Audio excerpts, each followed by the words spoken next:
यो सो मैं आ चुका हूँ वापस एक दफ़ा तुम्हारे लिए लेकर एकदम नई ताज़ी एनीमे रिकमेंडेशन, वो भी रोम कॉम वाली। अभी मजा आएगा ना भिड़ो। सो भाई लोग, नए साल की स्टार्टिंग के साथ ही बहुत सारी नई एनीमे स्टार्ट हो रही हैं, जिसकी वजह से मेरे को मिल रहा है बहुत सारी एनीमेज़ के ऊपर रिव्यू और रिकमेंडेशन वीडियो बनाने का मौका। सो भाई, आज की इस वीडियो के अंदर मैं तुम्हें एक नई रोम कॉम एनीमे रिकमेंडेशन देने वाला हूँ, जो कि अभी ऑन गोइंग है and it is really good. इसकी स्टोरी कुछ हद तक मेल खाती है एक पुरानी एनीमे के साथ, लेकिन पूरी तरह से नहीं। इसमें कुछ चेंज भी है और कुछ मिलता-जुलता भी है। सो भाई, एनीमे का नाम रिवील करने से पहले मैं तुम्हें एक बात कहना चाहूँगा, और वो ये, अगर तुम चैनल पर पहली दफ़ा आए हो तो सब्सक्राइब कर देना। सो भाई, हो सकता है तुम में से कुछ लोग इस एनीमे को ऑलरेडी देख रहे हो, बिकॉज़ इसकी सारी की सारी एपिसोड्स काफ़ी हाई रेटेड हैं और साथ-साथ इंस्टाग्राम पे इस वक़्त इसकी बहुत सारी क्लिप्स भी वायरल हो रही हैं।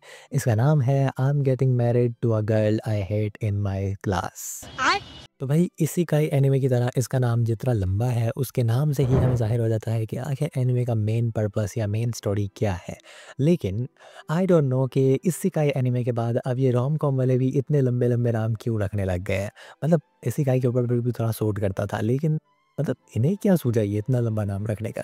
तो अब इसके नाम से ही ज़ाहिर हो रहा है कि भाई, इसमें थोड़ी शादी वाली मामलात भी हैं और थोड़ा-थोड़ा इसके अंदर कुछ वो वाला सीन भी है। लेकिन मे बी ये, अगर तुम ये सोच रहे हो कि इसके अंदर हम देखने वाले हैं कि कोई बंदा पहले स्कूल में किसी लड़की को पसंद नहीं करता था, लेकिन बाद में जब वो शादी की एज में पहुँचता है तो उसकी उस लड़की से शादी हो जाती है जो उसे स्कूल में पसंद नहीं थी। ऐसी स्टोरी नहीं है, बल्कि इसके अंदर लिटरली हम देखने वाले हैं 2 हाई स्कूल स्टूडेंट्स को शादी करते हुए।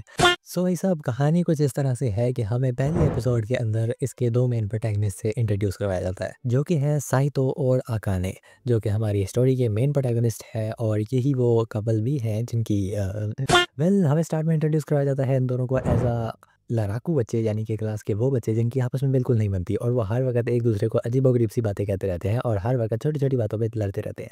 इन दोनों के साथ भी कुछ ऐसा ही सीन है। हर बात के ऊपर एक-दूसरे के ऊपर इल्ज़ाम लगाना और लड़ना-भिड़ना, और फिर वो सब कहने पे आ जाना, इन दोनों की आदत है। एंड यहीं पे यहाँ पे एंटर होती है एक तीसरी लड़की की, जिसका नाम है हिमारी, एंड ये वो लड़की है जो अक्सर ऐसे लड़ते हुए जोड़ों को देखकर कहती है कि भाई तुम तो अच्छे कपल हो।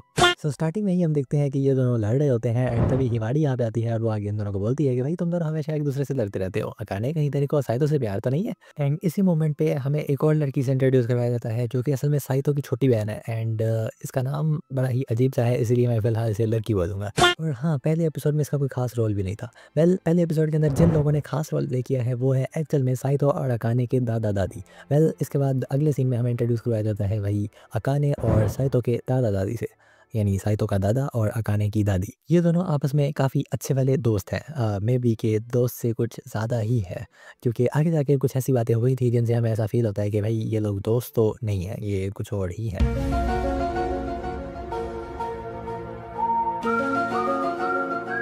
बाकी वो बातें तुम लोग खुद देख लेना एपिसोड में, अभी यहाँ पे क्या तुम्हें बताता रहूँ। साइतो को उसके दादा का और अकाने को उसकी दादी का कॉल आता है और ये लोग उन्हें मिलने के लिए बुलाते हैं, एंड तभी हमें पता चलता है कि इन दोनों को एक ही जगह पे मिलने के लिए बुलाया गया है, और ये दोनों वहाँ पे पहुँचते हैं और एक-दूसरे को देखकर फिर से लड़ने लग जाते हैं। लेकिन तभी इन दादा-दादी की एंट्री होती है, एंड ये दोनों इन्हें देखकर बोलते हैं, हमने जो सोचा था वो बिल्कुल सही है। एंड यहाँ पे हमें इंट्रोड्यूस करवाया जाता है दादा-दादी के सीन से। तो वही मुद्दा ये है कि ये जो दादा-दादी है, ये बचपन में क्लासमेट्स हुआ करते थे, एंड इन दोनों का भी यही सीन था, साइतो और अकाने वाला, यानी ये हमेशा लड़ते रहते थे, एंड इसी लड़ाई-लड़ाई के चक्कर में इन्हें लगा कि ये दोनों एक-दूसरे को बिल्कुल भी पसंद नहीं करते हैं, एंड इसीलिए दादा ने कहीं और शादी कर ली और दादी ने कहीं और शादी कर ली। लेकिन शादी के बाद इन्हें फ़ील हुआ कि नहीं, बल्कि इन दोनों की जो लड़ाई है, ये असल में प्यार वाली लड़ाई थी, एंड इनकी इतनी ज़्यादा लड़ाई की वजह से ये दोनों का प्यार बढ़ता ही चला गया, एंड इन्हें शादी करनी चाहिए थी, लेकिन अब ये लोग पछता रहे हैं। जो हमारे दादाजी हैं, उनकी दादी, और जो दादी जी हैं, उनके दद्दू, यानी कि इनके शौहर और बीवी मर चुके हैं, एंड अब ये दोनों फिर से दोस्ती वाला रिश्ता आगे बढ़ा रहे हैं। तो भाई साहब, अब ये जो दादा-दादी हैं, ये चाहते हैं कि इन्होंने बचपन में जो गलतियाँ की वो इनके बच्चे ना करें, और इसीलिए साइतो और अकाने की आपस में शादी कर दी जाए, क्योंकि ये दोनों भी आपस में लड़ते रहते हैं। देखो, यहाँ तक जब मैंने ये स्टोरी सुनी तो मेरे को ऐसा लगा कि यार किसी हद तक सेंस बनाती है, कि मतलब दादा-दादी को लगा कि भाई वो लोग बचपन में लड़ते थे और उन्होंने गलती की, एंड अब उनके बच्चे भी गलती करेंगे, तो इसीलिए बेहतर है कि भई हम उनके बच्चों को थोड़ा-सा गाइड करते हैं। लेकिन आगे वाली कहानी सुनकर मेरे को थोड़ा-सा हैरानी हुई, जो ये थी कि भाई ये दोनों चाहते हैं कि साइतो और अकाने अभी की अभी शादी करें, यानी हाई स्कूल के अंदर ही शादी कर ले। ये थोड़ा मज़े का है। वेल सो हमारा जो साइतो है वो पहले हाँ तो इनकार कर देता है कि भाई मैं ऐसा बिल्कुल नहीं करने वाला, एंड जो अकाने है डेफ़िनेटली वो भी इनकार कर देती है। लेकिन उसके बाद अकाने की दादी उसको अपने पास बुलाती है एंड अकाने के कान में कुछ बोलती हैं, जो कि हमें पहले एपिसोड में रिवील नहीं किया जाता कि क्या बोला है, लेकिन ये सुनकर अकाने शादी के लिए मान जाती है। एंड जो साइतो के दादाजी हैं वो एक कुत्ते को लेकर आते हैं और बोलते हैं कि भाई अगर तूने इससे शादी नहीं की तो मैं अपनी सारी की सारी जायदाद इस कुत्ते के नाम कर दूँगा। तरीका अच्छा है वैसे ब्लैकमेल करने का। तो भाई लोग इनके बच्चे यानी साइतो और अकाने 3 दिन का टाइम माँगते हैं सोचने के लिए एंड 3 दिन के बाद ये दोनों हाँ कर देते हैं। एंड हाँ करने के बाद इनको भी यही लग रहा था जो मुझे लग रहा था कि भाई शादी हमारी थोड़ी आगे जाकर होगी, लेकिन तभी इनके दादा-दादी बताते हैं कि बल्कि तुम दोनों की शादी तो हो चुकी है, क्योंकि हमें पता था कि भई तुम दोनों हाँ करने वाले हो। तो इसीलिए हमने तुम्हारी तरफ से शादी के सारे फॉर्म वगैरह और कागज़ी कार्रवाई पूरी कर दी है। जाओ अब से तुम दोनों मियाँ-बीवी हो। अरे वाह यार! क्या कमाल की शादी है ये तो। मतलब लिटरली जिनकी शादी हो रही है उनको पता भी नहीं है कि उनकी शादी हो चुकी है। ये सुनने के बाद इन दोनों ने यकीनन यही कहा होगा, मेरी शादी हो गई है। मेरी सिलेक्शन हो गई है। एंड इसके बाद ये जो दादा-दादी हैं ये साइतो और अकाने को एक घर के बाहर ड्रॉप करते हैं और उन्हें बताते हैं कि ये घर भी तुम लोगों का है एंड अब से तुम दोनों एक साथ इस घर में रहने वाले हो। भाई लिटरली ये एनीमे एकदम सुपर फास्ट स्पीड में जा रही है।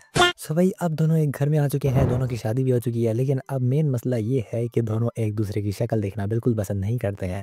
यानी कि अभी भी वो लड़ाई वाला मामला तो बाकी है ना। सो भाई लोग होता ये है कि यहाँ पे अब साइतो अपना सामान वगैरह सेटल करने लगता है एंड जो अकाने है वो भी सेटल करने लगती है, लेकिन अकाने के दिमाग में इस वक्त एक विचित्र ख्याल चल रहा है एंड वो ख्याल क्या है वो बस मैं नहीं बताऊंगा, तुम लोग खुद जाके देखना। एंड इसके साथ हमारी जो पहली एपिसोड है वो एंडिंग के बहुत करीब पहुंच जाती है एंड इसके अंदर लास्ट में कुछ नहीं था, बस वेल होता कुछ नहीं है, बस यहाँ पे सीन कट हो जाता है और हम देखते हैं कि भाई सुबह के टाइम जो अकाने है वो साइतो को स्कूल में पकड़ती है और उसे बोलती है कि खबरदार अगर किसी को इस बारे में पता भी चला तो। वेल साइतो भी डेफिनेटली कोई उतावला नहीं हुआ जा रहा है सबको बताने के लिए, वो भी आगे से ही बोलता है कि भाई तू भी एकदम खामोश नहीं हो, ये बात किसी को पता नहीं चलनी चाहिए। एंड इसी के साथ हमारी पहली एपिसोड खत्म होती है एंड सेकंड एपिसोड के अंदर हमें आगे क्या-क्या मज़े का सीन देखने को मिल सकता है वो तुम लोग गेस कर सकते हो। सो इसीलिए ये एनीमे मेरे को पहले एपिसोड से ही काफ़ी ज़्यादा मज़े की लगी। बस वो लोग जिन्हें इस तरह की चीज़ें देखने के बाद कुछ अजीबो-गरीब सी फीलिंग आती है, मैं उनको कहूँगा कि इस एनीमे से दूर रहें, क्योंकि इसके बाद तुम्हारी बहुत अच्छे से सो आज की वीडियो में जस्ट इतना ही। अगर ये वीडियो पसंद आया तो उसे लाइक करना एंड अगर तुम कुछ और एनीमे रिकमेंडेशंस में इंटरेस्टेड हो तो तुम जाके मेरे चैनल चेकआउट कर सकते हो, बिकॉज़ मैंने ऑलरेडी बहुत ज़्यादा एनीमे रिकमेंडेशंस पढ़ रखी हैं अपने चैनल पर। एंड अगर तुम मज़ीद एनीमे रिकमेंडेशन चाहते हो तो इस चैनल को सब्सक्राइब कर लो एंड वीडियो को लाइक कर देना। सो मिलते हैं नेक्स्ट वीडियो में, तब तक के लिए बाय बाय।